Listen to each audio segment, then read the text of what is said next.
Selamat siang, Pak Farik dan teman-teman. Eh, Pada kesempatan kali ini saya akan mempresentasikan hasil UAS saya mengenai auto MPG pada mata kuliah data mining. Kita bisa langsung lihat pada dataset auto MPG. Kita bisa lihat terdapat 398 instance dan dengan 7 fitur, di mana 7 fitur tersebut terdapat fitur displacement, lalu MPG, cylinder, horsepower, wake, acceleration, modelier, origin, dan car name. Lalu kita masuk pada bagian coding, kita mount Google Drive kita agar kita bisa mengakses dataset yang ada pada Google Drive. Lalu kita import library yang diperlukan dan kita masukkan dataset eh, pada Google Colab ini yaitu AutoMPG data. Lalu kita tampilkan data datasetnya yaitu terdapat 7 fitur yang sudah kita tampilkan. Lalu kita lihat TF info, kita bisa lihat tipe datanya. Ternyata ada eh, fitur car name yang masih menggunakan tipe data objek atau kategorikal. Lalu kita cek jumlah missing value yang akan kita ubah menjadi none. Lalu akan keluar output seperti ini, yaitu horsepower 6, yang dimana terdapat file missing value pada horsepower berjumlah 6.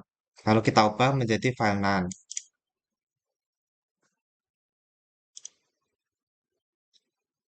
Lalu kita akan menghapus data duplikat dan drop fitur yang bernilai konstan.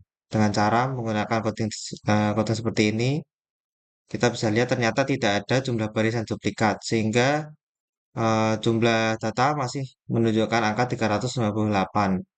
Dan juga tidak ada data yang bernilai konstan, sehingga masih sama. Lalu kita eh, visualisasikan fitur dengan menggunakan bar chart. Yaitu terdapat fitur distribution of MPG, cylinder, displacement, horsepower, weight, acceleration, modelier, origin, dan juga car name.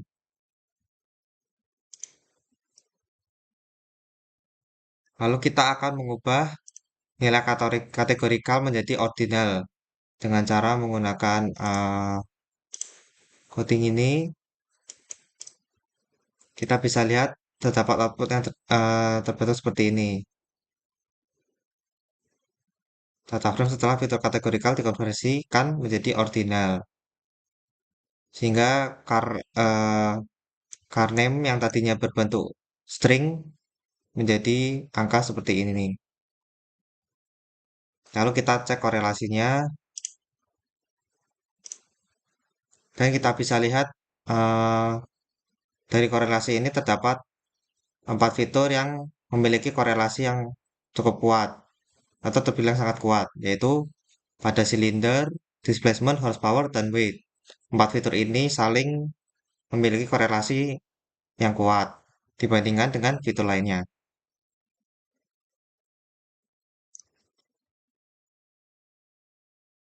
Lalu kita membagi data test dan data trainingnya, yaitu kita menggunakan 90:10. Di sini kita memasukkan test size-nya yaitu 0,1. Lalu untuk menggunakan multiple linear regression, kita masukkan linear model yaitu linear regression. Lalu kita train, kita eh, kita masukkan yaitu Y prediksinya. Lalu kita menghitung skor R pangkat 2, yaitu eh, dari kita mengambil dari Y-test dan Y-pred LR dari yang sudah kita buat ini. Lalu kita menghitung MSE dan RMSE itu juga menggunakan Y-test dan Y-pred. Lalu RMSE-nya yaitu adalah akar dari MSE. Lalu kita menghitung MAPE-nya dengan NP min dan NP absolut dari Y-test min Y-pred dibagi Y-test dan dikali 100 akan menjadi persen. Lalu kita bisa lihat. pada hasil di bawah ini. R pangkat 2-nya yaitu 0,85, lalu MSE-nya 8,8, RMSE-nya 2,9, dan MAPE-nya yaitu 10,8%. R pangkat 2 ini adalah tingkat akurasi model dalam memprediksi dengan benar, yaitu 0,85. Lalu kita bisa lihat juga MSE dan RMSE yaitu angka kesalahan yang diprediksi model. Di mana ditunjukkan angkanya yaitu 8,8, lalu RMSE atau pangkat dari MSE-nya itu adalah 2,97. Lalu sedangkan mean absolute percentage error atau MAPE-nya yaitu adalah eh, angka kesalahan prediksi dalam bentuk persentase. Jadi kita bisa lihat akurasi dari R pangkat 2-nya yaitu 0,85% atau 85%.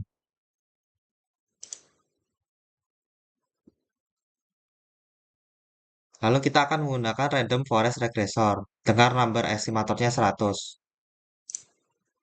Kita masukkan number estimatornya pada bagian ini. Lalu kita juga train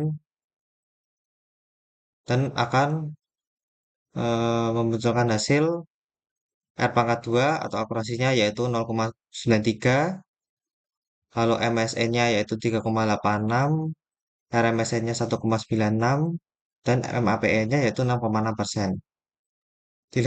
Bisa dilihat dari sini kita dapat menyimpulkan bahwa random forest regressor ini memiliki performa yang lebih baik dibandingkan multiple linear regression sebelumnya. Kita bisa lihat juga pada R pangkat 2-nya yaitu memiliki akurasi yang jauh lebih tinggi yaitu 93%, lalu angka kesalahan juga lebih rendah dan juga persentasenya angka kesalahan juga lebih rendah.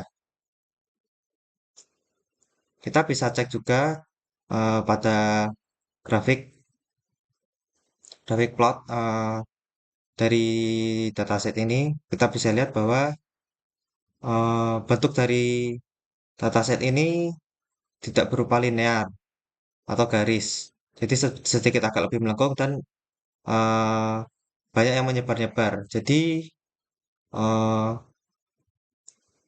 random forest regression dapat menghasilkan hasil yang lebih baik karena multiple linear regression itu hanya cocok untuk dataset yang berbentuk linear atau garis lurus. Sedangkan dataset ini kita bisa lihat banyak banyak yang tidak banyak yang menyebar dan tidak bersatu dan membentuk sebuah garis atau linear. Dan juga datasetnya ini berukuran kecil sehingga menyebabkan multiple linear regression ini menjadi lebih sulit untuk memprediksi model. Sehingga random forest regression memiliki hasil yang lebih baik dibandingkan multiple linear regression. Jadi sekian presentasi hasil UAS data mining saya. Saya mohon maaf jika ada salah kata dan terima kasih sudah mendengarkan.